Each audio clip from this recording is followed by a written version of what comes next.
Channel ವೀಕ್ಷಕರಿಗೆಲ್ಲ ಇವತ್ತು video ಮಾಡ್ತಕ್ಕಂಥದ್ದು ದೌರ್ಭಾಗ್ಯದ ಸಂಗತಿ ಅಂತ ಹೇಳ್ಬೋದು. ಕಾರಣ ಏನಂದರೆ, ನಮ್ಮ ರೈತರು ದೇಶದ ಬೆನ್ನೆಲುಬು, ಅನ್ನದಾತರು ಅಂತ ಹೇಳ್ತಾರೆ. ಅಂಥ ಅನ್ನದಾತರನ್ನೇ ಬೀದಿಗಿಳಿದು ಹಗಲು ರಾತ್ರಿ ಹೋರಾಟ ಮಾಡಬೇಕಾದ ಪರಿಸ್ಥಿತಿ ಬಂದಿದೆ. ಇದು ಹೋರಾಟ ಮಾಡ್ತಕ್ಕಂಥದ್ದು ಅತಿ ಹೆಚ್ಚು ಡಿಮ್ಯಾಂಡ್ ಏನಿಲ್ಲ. ಕೇವಲ 1 ಟನ್ನಿಗೆ ₹3,500 ಕಬ್ಬಿನ ಬೆಂಬಲ ಬೆಲೆ, ಅಂದರೆ ಅದು ಕನಿಷ್ಠ ಬೆಲೆ ನನ್ನ ಪ್ರಕಾರ.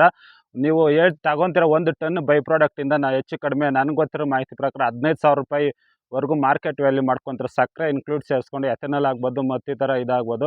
ಅಂದರೆ ಇದು ಕೇವಲ ರೈತರಿಗೆ ಒಂದು ವಾರ್ಷಿಕ ಆದಾಯ. 1 ಎಕರೆನಲ್ಲಿ 40 ರಿಂದ 50 ಟನ್ ಕೇವಲ ಬೆಳಿಬೋದು. ಅದರಲ್ಲಿ ₹3,500 ಅಂತ ಲೆಕ್ಕ ಕೊಟ್ರು ಅದನ್ನು ಕಟಾವು ಮಾಡಿ ಕೊಡೋದಕ್ಕೇ ₹1,200 ತಗೊತಾರೆ ಅಂತ ನಾನು ಕೇಳ್ಪಟ್ಟಿದ್ದೀನಿ. ಇನ್ನು ₹2,500 ಅಲ್ಲಿ 1 ಎಕರೆನಲ್ಲಿ 70 ರಿಂದ 80 ಸಾವಿರ, ಹೆಚ್ಚಂದ್ರೆ ₹1,00,000 ಅವರು ಯಾವ ರೀತಿ ಜೀವನ ಮಾಡೋಕ್ಕಾಗುತ್ತೆ? ಕೇವಲ ₹3,000 ನೀವು ಇಷ್ಟು ಹೋರಾಟ ಮಾಡಬೇಕಾ ಅವಶ್ಯಕತೆ ಇರಲಿಲ್ಲ. ಸರ್ಕಾರ ಕೇಳೋದಕ್ಕೆ ಮುಂಚೆನೇ ಕೊಡಬೇಕಾಗಿತ್ತು. ಮಾನ ಮರ್ಯಾದೆ ಇದ್ದರೆ ಸರ್ಕಾರ ಇದ್ರ ಬಗ್ಗೆ ಎಚ್ಚೆತ್ಕೊಳ್ಳಿ. ಮತ್ತಷ್ಟು ಮಾಹಿತಿಯಾಗಿ ನಮ್ಮ ಪೇಜ್ ಫಾಲೋ ಮಾಡಿ. Thank you. ಹಾಗೆ ಧನ್ಯವಾದಗಳು.